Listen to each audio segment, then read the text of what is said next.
Okay, please remain standing as we sing our national anthem, Lupang Hinirang.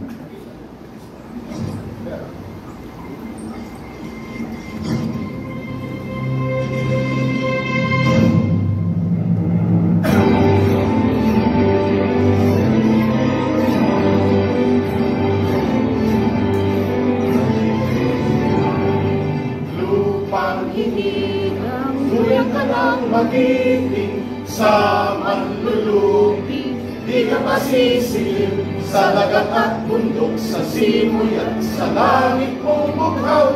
May nilagang tula at awit sa paglayang minamahal, ang islap ng watawat mo'y tagumpay na nagtininig, ang bituin at araw niya kailanman ay di magdidilim.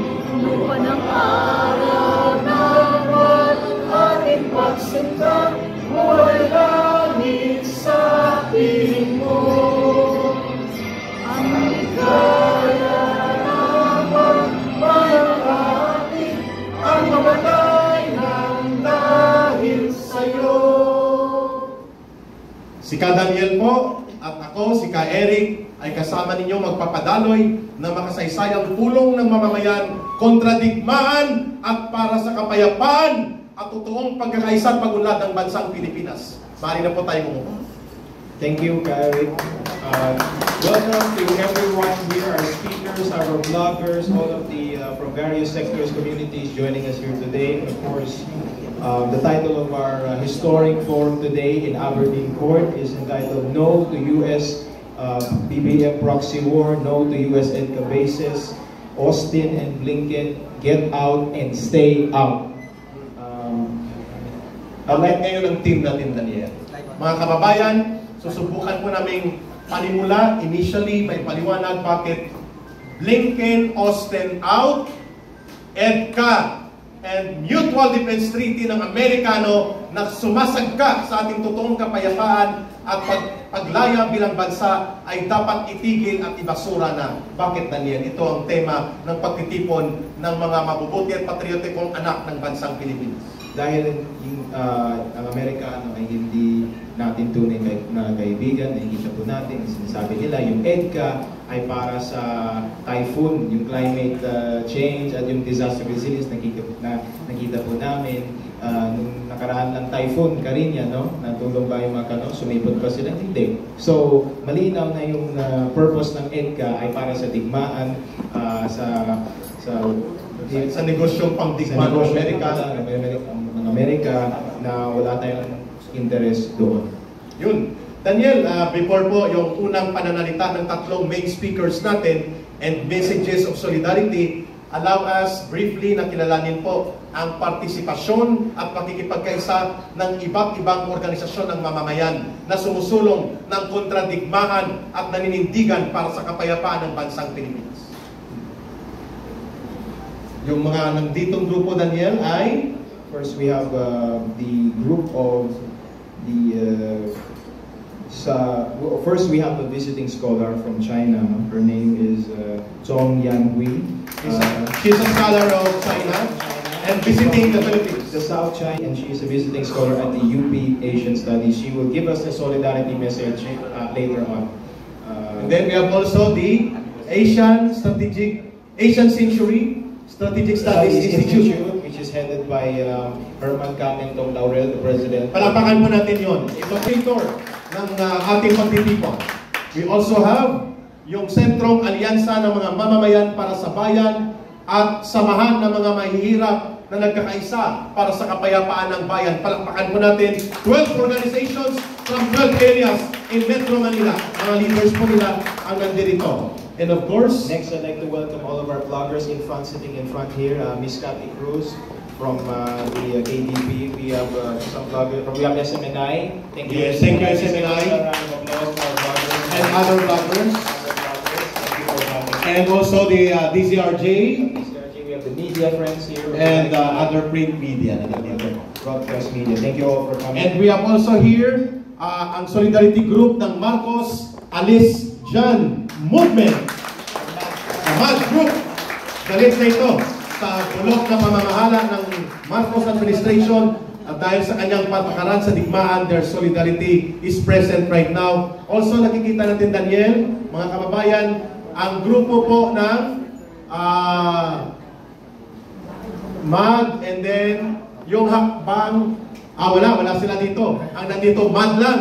Okay. At nandito rin po ang grupo pala ng Sambayanan Youth Philippines. Sa likod kanina nandyan. Mga 10 organizations ng kabataan po ang nagsolidarity sa atin ngayong umaga.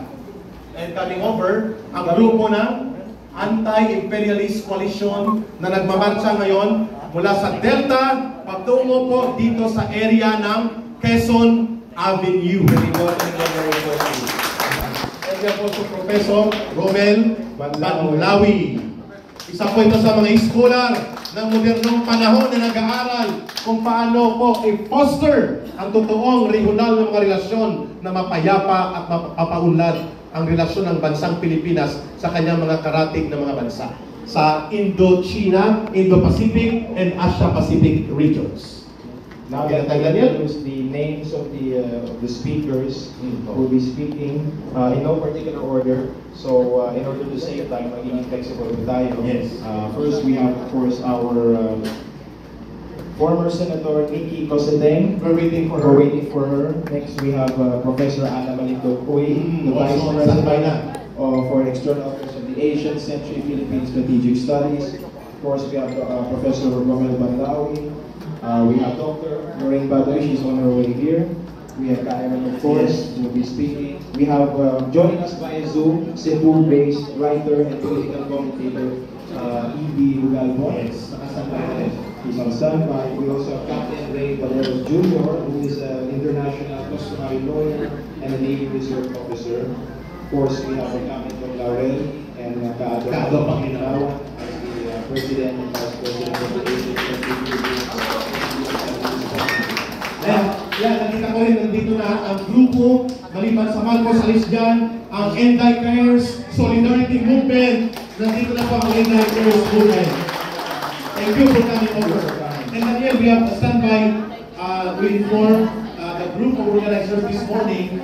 Magkakaroon po ng solidarity message from America sa Estados Unidos, si Atty. Arnedo Valera. From the USPW for Real Change. Yun. Maya-maya po, we are loaded. That's why find your seat and bring your coffee. Sit down and relax. Magsisimula na po tayo dito sa talakayan ng mamamayan para sa kapayapaan on the day na bumibisita po ang mga sugo na tagapagtanggol at tagapagsulsol ng digmaan ng Estados Unidos dito sa ating rehiyon at ating bansa, sina US State Department Anthony Blinken and Defense Secretary ng Estados Unidos na si Lloyd Austin. Ang taong bayan, ang mamamayang Pilipino ay gumuguhit ng kanilang boses sa paninindigan. Dapat silang lumaya sa ating bansa. Yes. Sapagkat ang digmaan ay hindi po yan ang kultura ng mamamayang Pilipino. Just a reminder for everyone, we have a Q&A forum, no? Kung may mga tanong kayo, i-comment nyo lang sa aming Zoom call, sa Facebook live comments, or sa YouTube, at we will get to your questions later. We are now on live, Daniel, no, with several platforms. Yes. Without much further ado, Daniel, first, introduce natin ang maglalagay ng konteksto kung bakit tayo nandito, ano pong kasaysayan na pagtitipon na ito. Go ahead, Daniel. Let us welcome Kamentong Laurel, President of Asian Century Philippine Strategic Studies, the main organizer of this historic event, to give us a context of the forum today. Let us welcome Kamentong.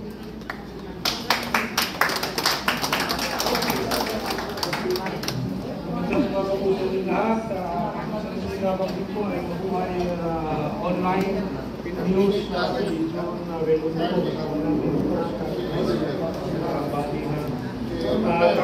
lang po ng Manila Times.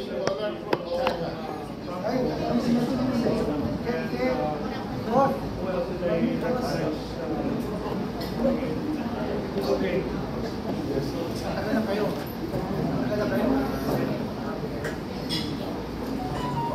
Magandang umaga po ulit sa inyong lahat. Unang obserbasyon ko po.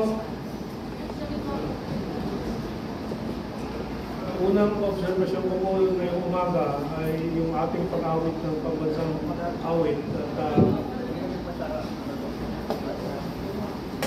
merong linya po doon na labanan natin kung tayo mag-ilo and so on. So, yung mga manlulupit, ang ating labanan, ingatan, pero isang bagong peligro po sa bayan natin po ay hindi po itong mga mananakop na dayuhan, kundi yung mga tagaloob po natin, mga kapwa Pilipino natin na nagpapagamit po sa mga panlabas na pwersa na nais sakupin ng Pilipinas ulit.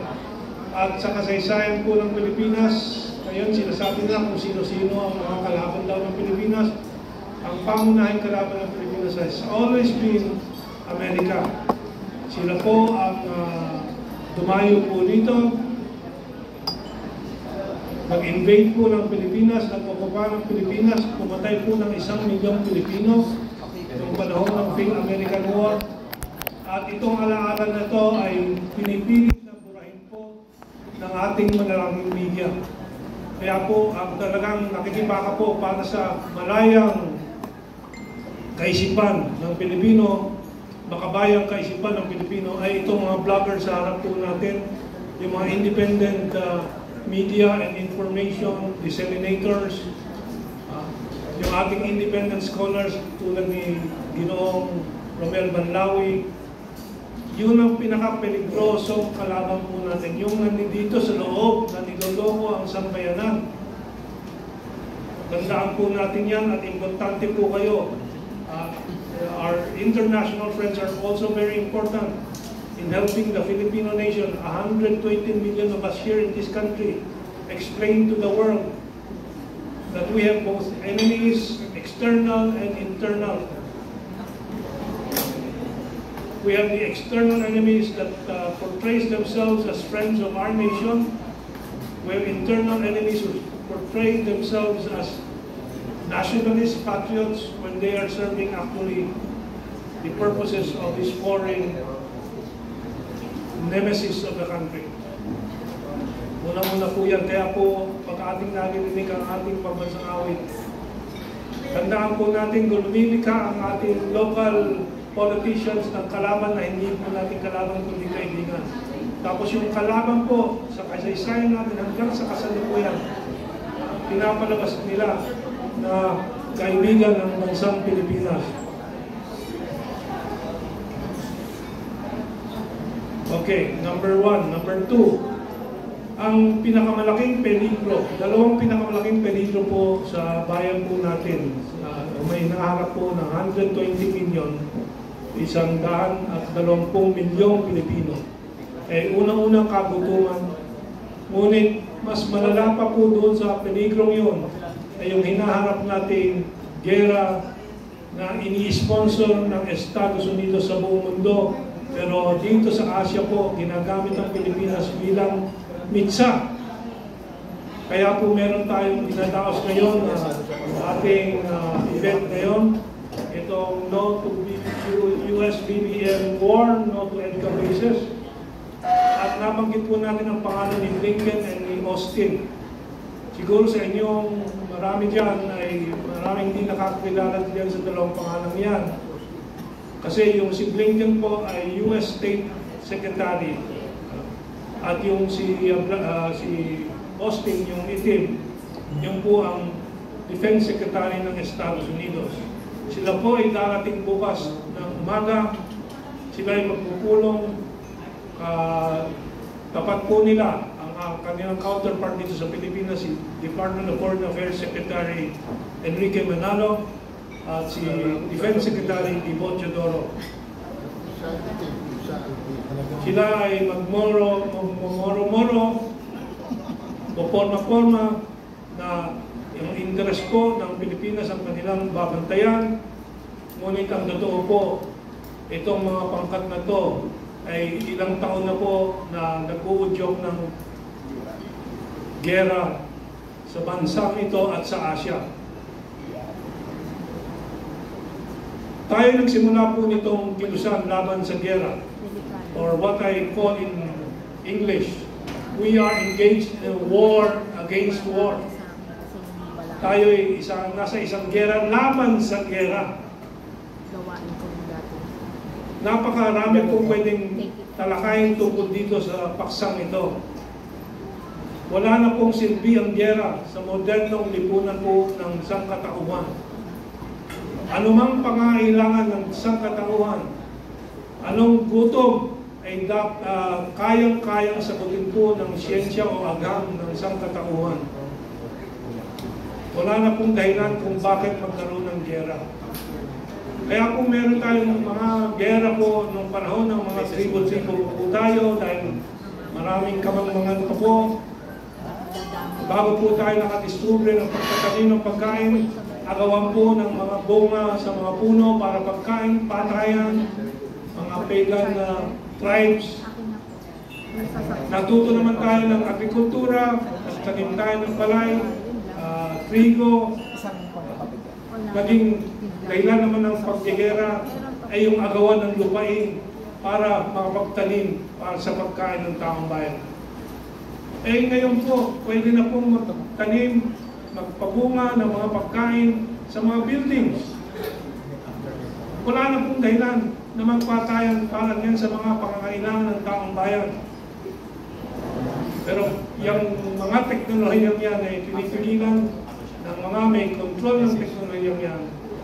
Pangalawa, sa pamamagitan ng mga trade wars, gera, at ng itong magandang distribution ng pagkain, teknolohiya at kaalaman ay mapigilan.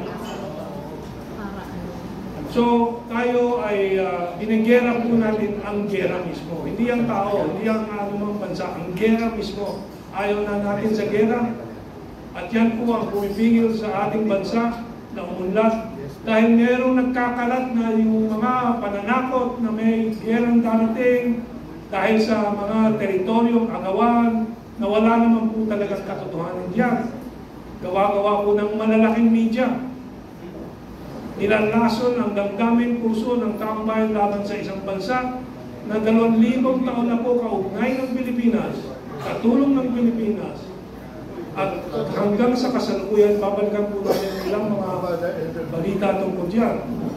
So, nagsimula po tayo noong nakaraang taon, noong Mayo-Hunyo 2023, ng ating anti-EDCA motorcade caravan.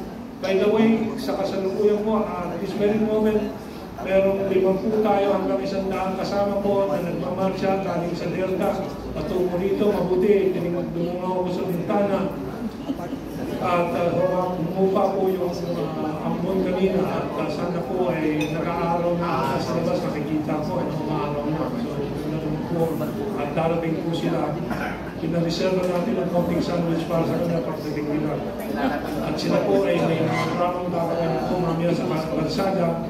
May gawa po silang 3 napakalaking bomba para simbolo ng mga bomba na gustong ipasok ng Amerikano po dito sa Pilipinas. Mamaya may tatalakay po ako na pinasok na po nila ng missile launcher sa ating ilang mga US bases dito sa Tuguegarao, sa Cagayan Province, sa Norte, sa Ilocos, and so on.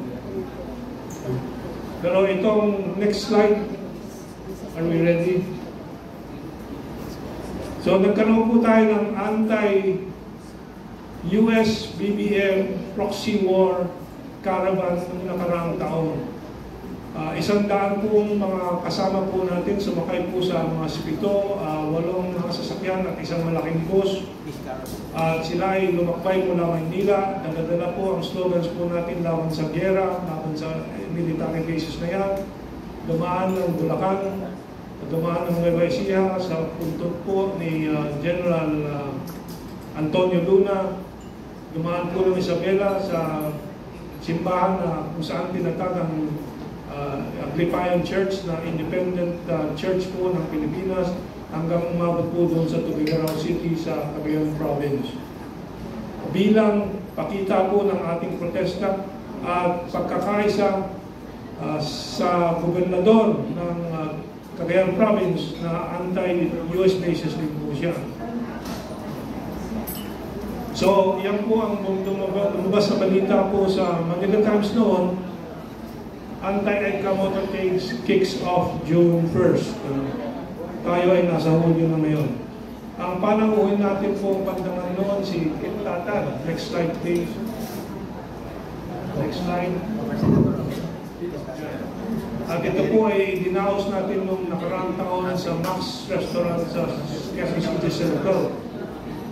At naging matagumpay po itong paglunsad na to, yung caravan na yun, at naging balita po ng mga linggo at mga buwan na sumunod. Dahil po kasabay po nito ay yung papatigting naman po ng mga provokasyon laban sa China doon sa South China Sea na sponsored po ng mga Amerikano. Ito po ang ilang mga senaryo doon sa caravan na po yun na yun po. Nagkaroon po tayo ng next slide please. Nagkaroon po tayo ng motorcade at bike caravan around Metro Manila, around the provinces hanggang Bulacan po. Dala-dala ang mga slogans na anti-war. At si Ginoong RJ Abeliana po, parating na po, galing sa marcha mamaya-maya na po, ay magsasalita din po dito sa harap natin. At siya po ang organizer po nito, sila Nolan Tiongson and so on. Ito po yung susunod na slide po ang press conference at parang pagtitingin tulad dito doon sa Max Restaurant. Napakaganda po ng spirit at moral ng ating mga kasama noon. Ating binabalikan ito para makita po ninyo may kasaysayan po yung ginagawa natin itong araw na to dito sa nakaraang taon. Ito hindi po para sa mga panahon na ito na yan lang, kundi sa kasaysayan po ng bansa po natin. Record po ito, makakahala po ito na isang mahalagang kilusan na magsasaklolo sa bayan natin mula sa isang sakuna na walang anumang klaseng recovery. Kung sa Second World War naka-recover tayo, sa susunod na gera, kung hindi natin mapigilan, wala pong recovery. Mamaya ipapakita natin ang mga dahilan kung bakit natin sinasabi yan.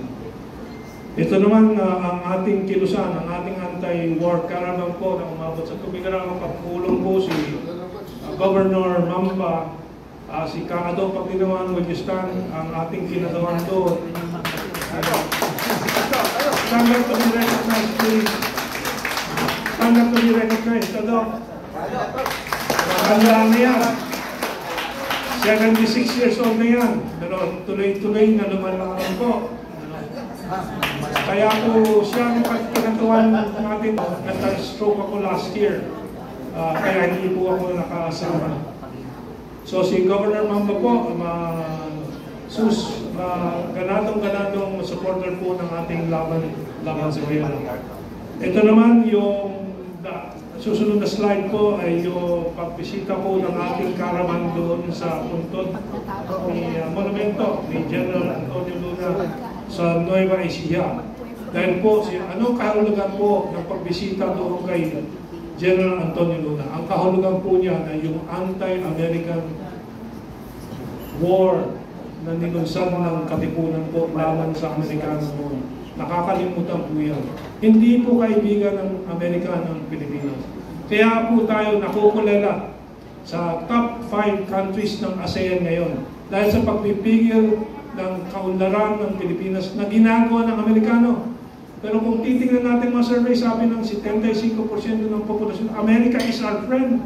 Ganyan po ang kalaki, ganyang kalaki po ang panluloko ng malalaking media sa atin dahil sila ang may control ng malalaking media. Pati mga paaralan natin dahil ang mga politiko po natin, karamihan po ng mga naging presidente ay pro-American, tuta ng mga Amerikano. Pati ang ating education system po, yun ang pinapasok, sinusuksok sa utak ng mga kabataan po natin na kaibigan ng Amerika, hindi po kaibigan ng Amerika.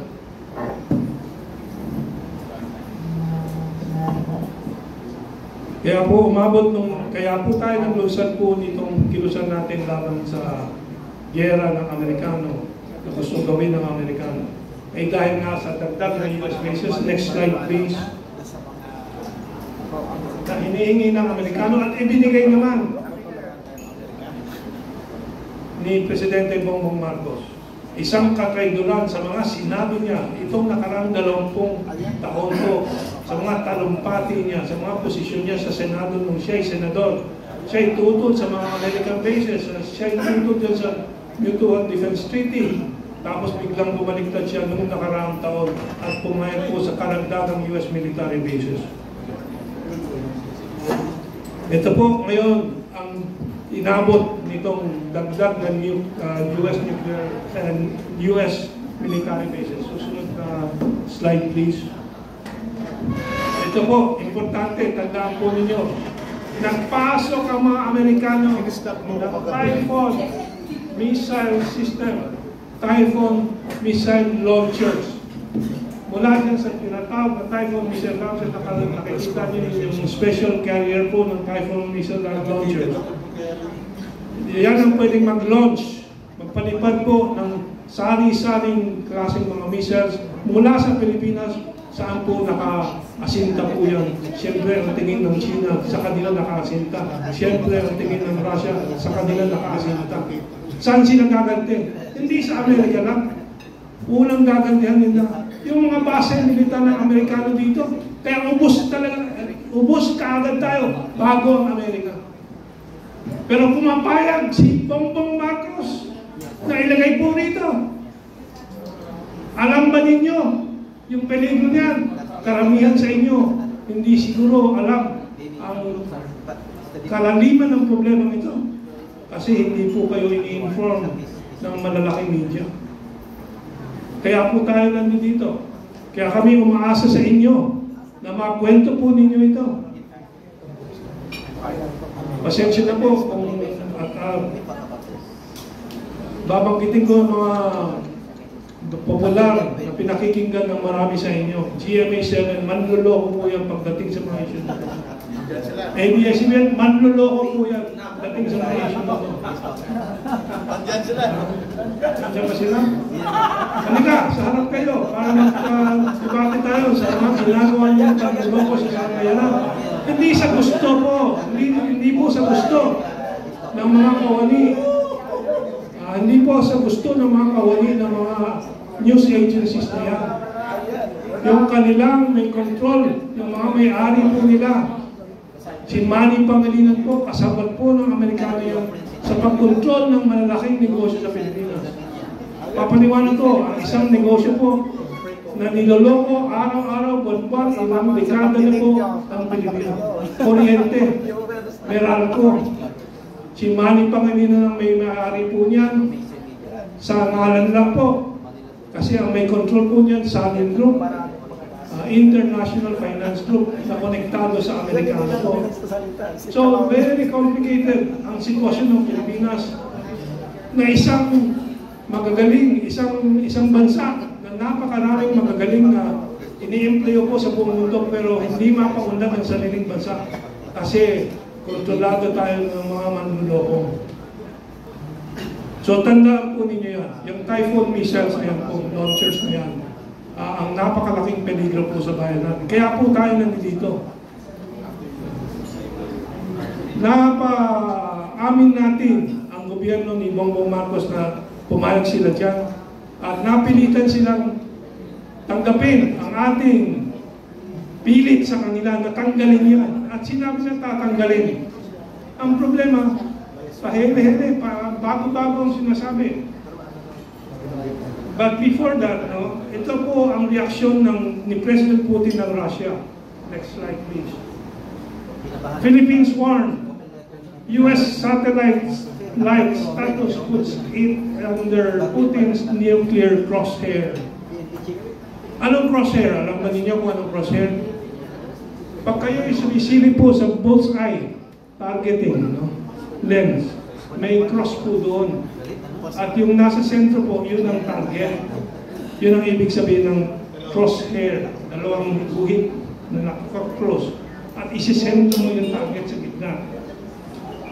Ang presidente ng Russia po ay nagsalita na. Dahil po dyan sa mga Typhoon missiles na yan, missile launchers na yan, ang Pilipinas po ay nalalagay sa crosshair. Yan po ang ebidensya natin na tayo ay nilalagay sa peligro nitong mga ginagawa ng Bongbong Marcos administration, kasabot po ang Amerikano.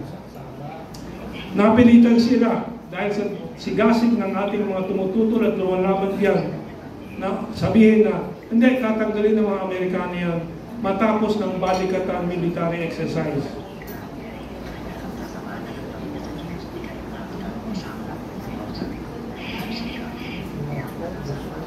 Pero yung huling balita naman sa Armed Forces of the Philippines, baka madidelay ang pagtanggal, paglipat, pag-alis nitong Typhoon missile launchers.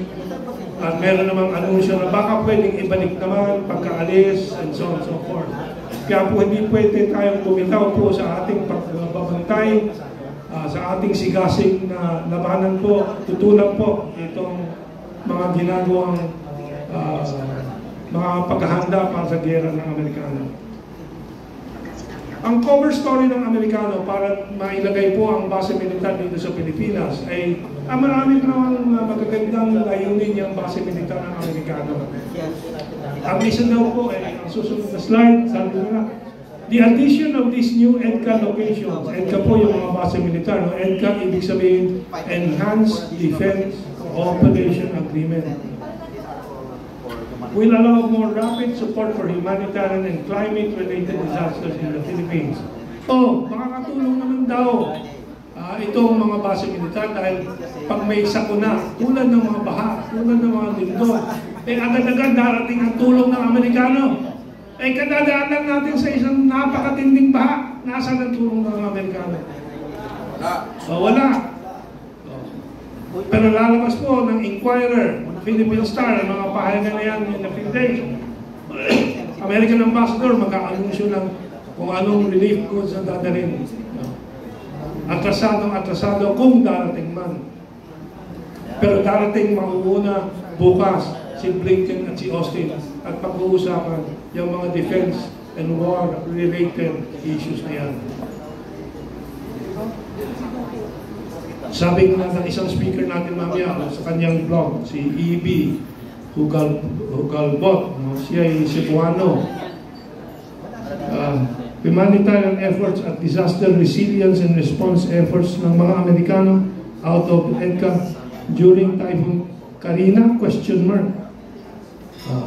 Di ba yun ang main mission and purpose ng expanded EDCA sites daw? Wala pa rin. Wala. Samantalang yung sinasabi nilang kalaban po ng China, mga api sa Pilipinas, kalaban ng Pilipinas ay China, susunod na relief. Agad-agad po, hindi pa po tumining ang ulan. Andiyan na po si Ambassador Wang Xinyan ng Chinese Embassy. Umiikot na po ng Metro Manila sa mga lugar na may baha at nagkakalat na po ng relief goods. Hindi po ilalabas ito ng Inquirer siguro. At Manila Times, ilalabas po yan. Manila Times. Kaya kailangan matutuloy tayo pumili ng pakikinggan. Pumili ng mga vloggers. SMNI, of course. SMNI. Bayanin po yung SMNI. Okay. Ano pa ang mga tulong ng China po na hindi po nauulat ng malalaking media? Ang susunod na slide po. Kaaprobahan lang po ng Asian Infrastructure Investment Bank ng $350 million. Unang contribution lang, first tranche sa paggagawa po ng Bataan, Cavite Bridge hanggang Maynila po yan. Para mapaiksi ang biyahe mula Manila, Bataan at Cavite. Kasi di ba katakot-takot ng traffic pag coastal road ang daan.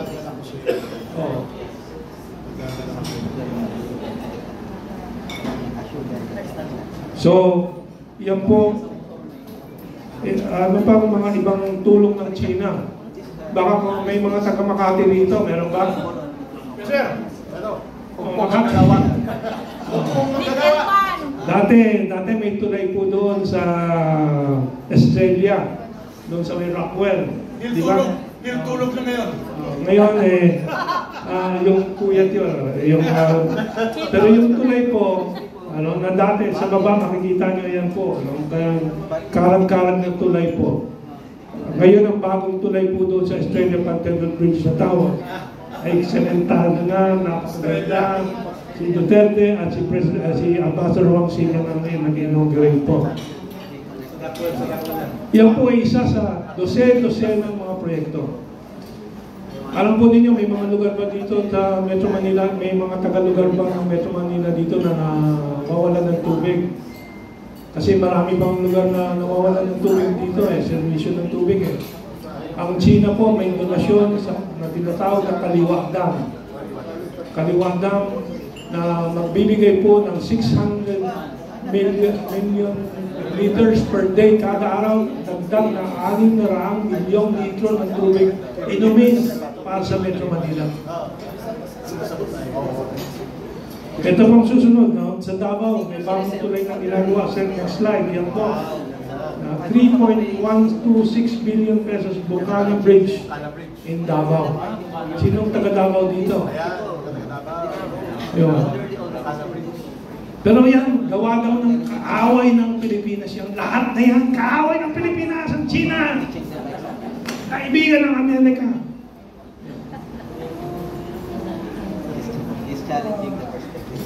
Maalala nyo, nung nagka-COVID-19, nagkakandara pa po si Presidente Duterte maghanap ng vaccine para doon sa bakuna ng ating mga kapwa Pilipino. Nangako ang Pfizer at Moderna. Pero inantala po dahil hindi pa tayo kakasundo sa presyo. At sa totoo lang, hindi dahil lang sa presyo, kundi wala silang supply dahil gusto nyo mabakunahan nyo ng mga Amerikano. Sino ang nagdonasyon po ng bakuna kaagad? Dumating Pebrero po, ang China. Ito po ang susunod na slide. Ang tumanggap po sa China, ang ating ambassador, si the late Chito Santa Romana. Kaibigan ko po yan, kasabay ko po sa De La Salle University po yan, kaya po I wanted to remember him. But umabot po ng 5 milyong doses ng bakuna po ang dumating na donasyon ng China. 5 po doon sa mga 80 milyon na dosage na nabili po ng Pilipinas mula sa China na global public goods prices, yung napakamurang presyo. Cost. So, ito po, Chito Santa Romana, nag-post po siya, selected photos taken at the ceremony held in Beijing, December 12, 2021, to officially accept the delivery of additional 2 million doses of Sinovac COVID-19 vaccines donated by China. Thank you very much, Ambassador Chito Santa Romana. So, yan daw ang kalaban po ng Pilipinas at China. Noong 2019, bago magka-COVID, ang dagsa po ng Chinese tourists sa Pilipinas ay katakot-takot po. Ang ginastos po nila, $2.3 billion.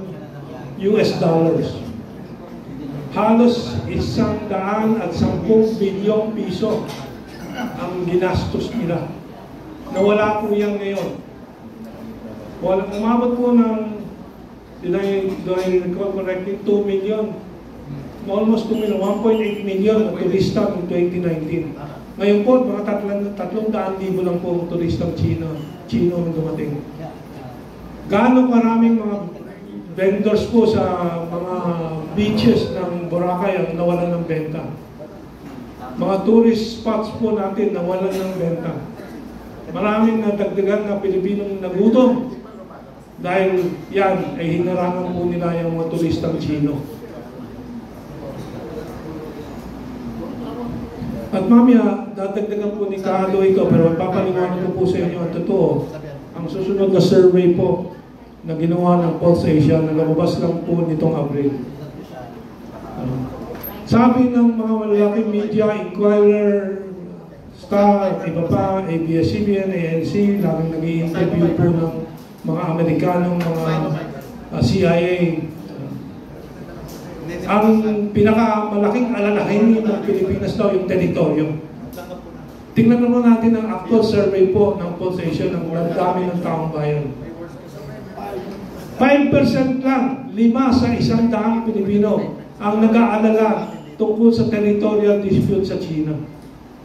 Ang 95% po ay tungkol sa taas ng presyo ng bigas, criminality, korupsyon sa gobyerno, nawawalang flood funds na 1.2 trillion ata na laban sa baha, na wala namang napipigil na baha. Yan ang mga alalahanin po ng Pilipino.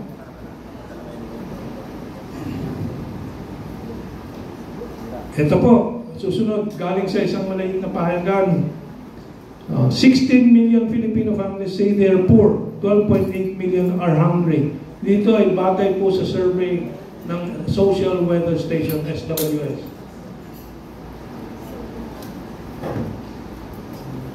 Okay, so yan po ang realities na nakikita po natin. Balikan lang po natin yung malungkot na nangyari sa Pilipinas noong Second World War, na napasuko sa isang gera na hindi naman yun yung gera ng dalawang imperialistang bansa, Hapon at Estados Unidos. Pero ang Estados Unidos po, ni isang buhok po ng kanilang bansa po ay halos walang nalakas kumpara sa Pilipinas. Ito po ang susunod na slide. That is the Battle of Manila. Durog po ang Manila. Yan ba gusto nating mangyari? Ayaw natin yan. Napakalinaw. Ito naman po nangyari sa Japan. Sa susunod, sa Hiroshima po ito. Buong siyudad ng Hiroshima na-flatten, na-flat. Nagasaki naman ang susunod na larawan. Nagasaki. Yan po sigurado mangyayari sa Tugigaraw. Ayaw po sa Maynila. Iiwasan siguro ng China na tirahin ng Manila kasi maraming Chinoy din dito. Kamakahanap din nila. Pero seryoso po yan. Cebu, ma-level po yan. Bakit? May base militar Amerikano dito. Air base pa. Cagayan de Oro, papatag po yan, maubos po yan. Siyempre, kung hindi gaganti, uunahan ng China bago sila naman tamaan ng nuclear weapons ng Amerikano. Kaya po, ang conclusion, last slide, yung first slide, no to US BBM war, no to EDCA bases. No? Kailangan masigasig po tayo na ating labanan po itong mga base militar na ito. Nakapagpanalo na tayo eh. Makaraan ng isang kalahating taon mula nung sinimulan po noong Pebrero 2023, nakaraang taon, Pebrero, nagsimula po sila na mag-udyok na naman, mag-udyok ng tensyon dyan sa South China Sea sa pamamagitan ng mga pagpilit ng Philippine Coast Guard, Philippine Navy, na pagpasok po ng construction material sa Ayungin Shoal, mga propaganda ng Inquirer, Philippine Star at iba pa. Isang kalahating taon, anong nangyari na po ngayon? Si BBM po, si Bongbong Marcos ay nag-utos ng de-escalation, easing of tensions. Ang Amerikano naman ang ayaw naman pong, or masabi ko na Amerikano naman ang frustrated dahil pinatigil po ang kanilang pagtutulak po ng tensyon at gera. So, itong ating ginagawa ngayon po ay both isang selebrasyon ng ating tagumpay na napaamin po ang administrasyon ng BBM na mali sila doon sa kanilang pag-aakap sa mga base militar ng mga Amerikano at kanilang pinapaatras na ang ating mga Philippine Coast Guard, Philippine Navy at nagkaroon po ng pagpapatuloy po ng pag-uusap ng China at Pilipinas tungkol dyan sa mga pagpapatakbo ng pagkaayos po ng ganyang delivery po ng pagkain, tubig at iba pa sa ating mga tropa doon sa Ayungin Shoal, sa BRP Sierra Madre. So, nagkaroon noong 27, 28 tayo ngayon, 29. 2 days ago, nagkaroon ng delivery to BRP Sierra Madre ng mapayapa. Walang problema. Bakit? Nag-uusap kasi ang Pilipinas sa China. Inaayos yan. Para meron tayong ibang mabuksan naman na maganda pagbabalik ng mga proyekto na tulong ng China sa Pilipinas. At pangunahin po dyan yung sanang pagbabalik po ng kasunduan na magkaroon ng joint oil and gas exploration and exploitation sa pagitan ng Pilipinas at China na naudlot po dahil po sa mga American boys na naman dito sa mga pamahalaan natin pong nakaraan at sa kasalukuyan. Kung yun ay matuloy na po at tayo magtagumpay na itulak po itong proyekto na ito ng oil and gas joint venture, makalaan ng 2 at 3 taon, meron na tayong sariling langis natin, natural gas natin, may cash pa po tayo. Bakit hindi gawin po ni Pangulong Marcos? Dahil ayaw po ng Amerikano at pinipigyan din siya na matuloy itong mga proyekto sa China. Kaya tayo po ang pag-asa ng bayan. Marami pa po na ipapaliwanag, pero siyempre itong ating ibang mga kasama po ay handa na rin dagdagan po ang ating sinimulan. So, malinaw po, number 1, ito ay continuation ng ating sinimulan noong nakaraang taon. At hinintay pa rin natin si RJ, no? Dahil ay di pa nakakarating. Pangalawa, ulit, ako'y nagpapasalamat sa lahat ng mga masigasig na information workers, sa ating mga vloggers, sa ating mga pahayagan tulad ng Manila Times. SMNI, of course, the hero of the situation in the country. Wow, very good. Ang laking sakripisyo po ng SMNI. Thank you. Really, to mention Brother Tibuloy, Apollo Tibuloy, na nagsasakripisyo. Dinidiniinan ng Amerikano po si Tibuloy dahil po sa kanyang matatag na paninindigan para sa kalayaan po ng bansa po natin, sovereignty ng bansa po natin. So with that, maraming salamat po. I hope my explanation has helped you understand. Mabuhay at maraming salamat Kamintong Laurel, ang pinuno po ng Asian Strategic Studies Institute.